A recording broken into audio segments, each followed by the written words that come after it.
Sir, I'll actually ask you a question about this exact thing. ठीक है? तो ना अब life's become interesting enough where I get to sit in rooms I would not have ordinarily been sitting in. ठीक है? And over February, I did a little tour and met a lot of people, popular and unpopular, famous and more discreet, in the spiritual side of things.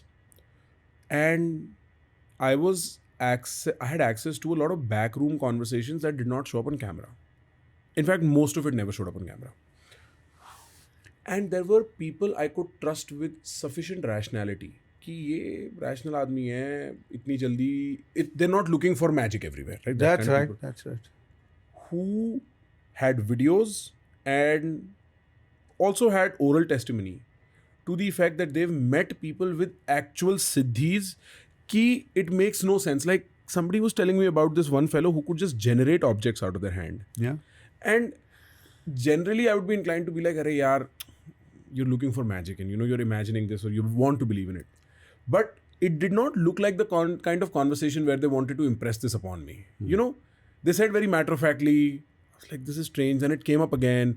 Somebody could read somebody's credit card number while it was in their pocket. Like I heard these kinds of small trivial instances.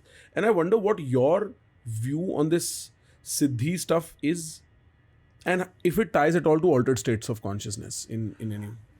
You see, there are so many facets of consciousness, and like you said, when there is quantum entanglement, I can know things at a distance. Right. Distance is meaningless.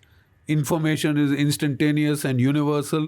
So I can plug into any of these things, But I think my view is, again, I'll go back to Guru Nanak. So, he was wandering he used to wander all over India and all. So therefore he reached a river bank and then he was waiting for the boat to cross. So suddenly one of the local sages who had heard of him, he came.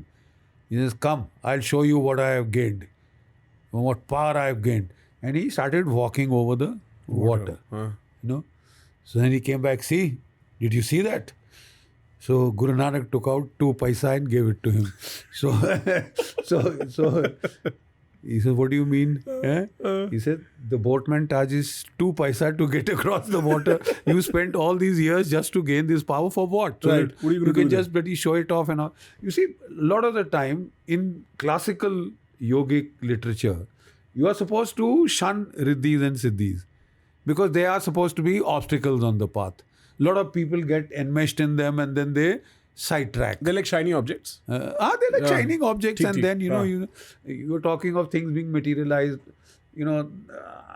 I'm forgetting his name now, but he had a very massive ashram. Then he was forced to flee. I had gone to his ashram, and then they had children who were trained to, take things out of their mouth and have physical objects and tie a blindfold and read what you have written. I mean, things like that. Yes, you can do it. Of course, you can do it because we are not limited by the sensorium. And when you are expanding your consciousness, you will expand into many different areas. But the fact is that don't get sidetracked. Don't get sidetracked. You see, if I can cross a boat in a river, I don't have to spend 30 years trying to perfect the technique of this thing, except for scientific curiosity, Sure. possibly Right. that kind of a thing. But the riddhi siddhis in themselves, then the conventional wisdom in the yogic lore is that don't get sidetracked. And in fact, my guru once told me that if these things start happening, stop your meditation. Acha. Relax and take it easy, because then you are going on a side alley, and you can get lost. You will spend years and years and lifetimes loafing around those parts. You see, the thing is that at every step you are checked whether you are fit enough to go further than that. You are fit enough to go further than that. And there are tests. And if you are premature, if you are before your time, then they'll put a test to you and you'll get sidetracked into all that and this thing and lose the main, merging with the Brahman consciousness, which is a linear kind of a path to the traditional this thing. So a lot of these were they are there, of course they are there. Right. But then they are Fine, ठीक हाँ है. मतलब ठीक है, मैं समझ ठीक गया है, हाँ. कि वो तो the restaurants on the way, not the destination. They're not the destination. I get it. You can waste time there. You can waste time there. Waste a lot of time. That is so interesting. Is it true? Do you think that, because I don't know if this corpus of spiritual, not just wisdom but even practice, where you had an ashram jahan kids are materializing things and such, I don't know if any of this exists now. Have we lost? I'm talking about 3-4 years back. So it does exist now. So like does the river flow still, this spiritual wisdom, this spiritual practice river? Because my sense is always that maybe 50 years ago there was a more pronounced spiritual river flowing, and now it's kind of Because we are not paying as much attention to it. It is there. okay. It is there, you know, and like you see, I mentioned to you the ashram of course, the Swami Maharishi Mahesh Yogi. Right. A lot of experimentation was done there. The next ashram was Swami Muktananda Maharaj Right. in Muktananda Paramahans in Ganeshpuri. My guru had been his disciple. You know, and then suddenly, you know, initially he is Avadhut Nityananda's disciple, you know, and his guru had given him 3 huts. That is, he had left it to him, and he used to practice meditation. He had a small band of students, and then he had Kundalini around. He was very powerful, no doubt about it. One of the most powerful arousals of the Kundalini in recent times Really? is What does that mean? Muktananda No, Paramahansa. what does that mean? Like powerful awakening of Kundalini? How does Kundalini in one the gauge sense it? that the amount of power that you gain to influence. Maharishi Mahesh Yogi, look at the power that he gained to influence in Europe, in America, the Beatles, the this thing, the that thing. Maharishi Mahesh Yogi, the giggling guru, all over. What a media profile. Right. What a influencer. Right, sure. The power of influencing. Right. Yeah. So when the Kundalini arises, the power of influence also arises. When there is a full-fledged arousal phenomena, that man will be a Buddha. Almost virtually a Buddha. Imagine the charisma of the Buddha.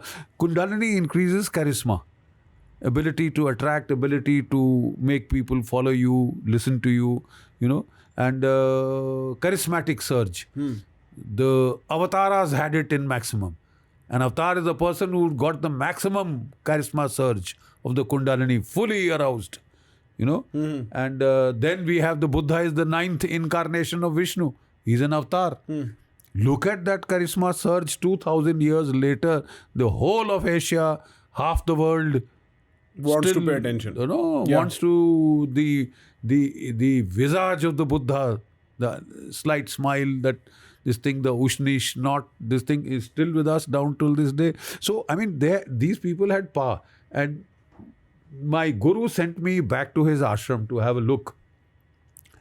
And there were very few Indians there, but there were Americans and Europeans and Australians and Canadians, Japanese. They were all there, and most of them were the CIA group come to study ki hai kya.